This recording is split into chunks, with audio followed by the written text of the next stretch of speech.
Mirë se erdhe në botën ku askush nuk është i pafajshëm.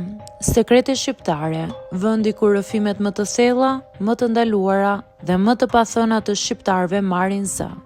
Na bëni subscribe për histori të ndryshme. Unë quhem Ardian dhe jam 22 vjeç, që kur kam qenë i vogël kam dëgjuar vazhdimisht të njëjtën fjali nga njerëzit përreth meje. Sa të bukur që e ke mamin. Në fillim kur isha fëmijë nuk e kuptoja shumë çfarë donin të thoshnin me këtë fjali.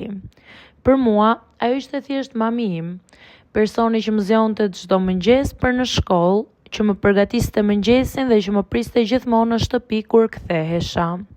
Ajo ishte gjithmonë aty për mua. Ndërsa u rrita, fillova të kuptoj më mirë pse njerëzit e përsërisnin kaq shpesh atë fjali.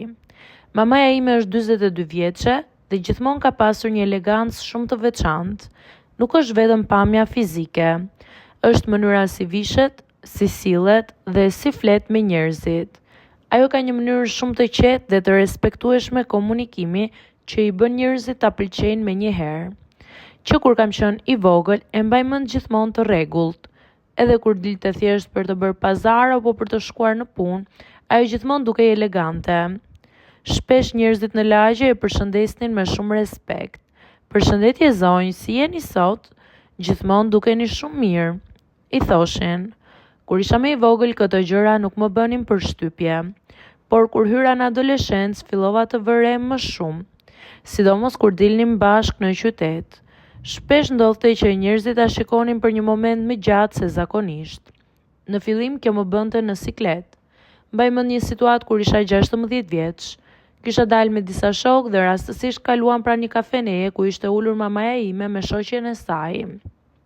Shokët e mi e panë dhe njëri prej tyre më tha me humor: "A është ajo mamaja jote? Seriozisht? Duket shumë e re." Ata po bënin shaka, por unë nuk dija si të reagoja. Në atë moshë ndihesha në siklet kur njerëzit flisnin kaq shumë për mamin tim. Me kalimin e viteve fillova të shoh ndryshe gjithë këtë situatë. Mamaja ime nuk është vetëm një gruaj që njerëzit e vënë re për pamjen. Ajo është një person shumë i mirë dhe shumë i përkushtuar ndaj familjes. Ka punuar për shumë vite në një zyrë dhe gjithmonë është kujdesur që në shtëpi të mos na mungoj asgjë. Edhe kur kthej e lodhur nga puna, gjithmonë gjente energji të më pyeste si më kishte shkuar dita, si po shkoja me shkollën dhe nëse kisha nevojë për ndonjë ndihmë. Një nga gjërat që më ka bërë gjithmonë përshtypje te ajo është mënyra si sillet me njerëzit. Ajo është gjithmonë e sjellshme edhe me njerëz që nuk i njeh mirë. Përpiqet të jetë respektuese dhe e qetë. Ndoshta kjo është arsyeja pse njerëzit e pëlqejnë aq shumë. Një ditë po pinim kafe bashkë në një lokal pranë qendrës së qytetit. Po bisedonim për gjëra të zakonshme kur kamarieri erdhi për të na sjellë porosin. Ai i tha mamit me shumë respekt: "Zonjë, duhet ta them që keni një stil shumë elegant." Mamaja ime buzëqeshi dhe e falenderoi thjesht. Pasi ai u largua, unë qesha dhe i thash: "Mami duket sikur gjithmonë merr komplimente." Ajo qeshi lehtë dhe më tha diçka që më mbeti në mendje. Bukuria nuk është vetëm pamja.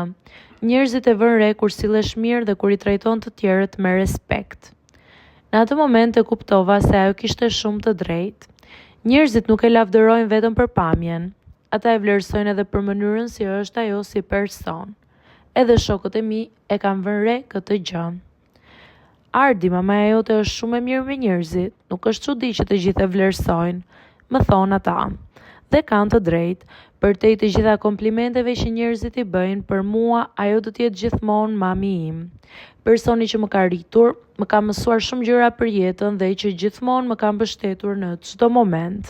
Personi që unë e dua më së shumti. Dhe sa herë dëgjoj këto komplimenta nga njerëzit buzëqesh. E di që ata nuk po flasin vetëm për pamjen, po flasin për mënyrën si ajo është si njeri, dhe për mua kjo është gjëja më e rëndësishme.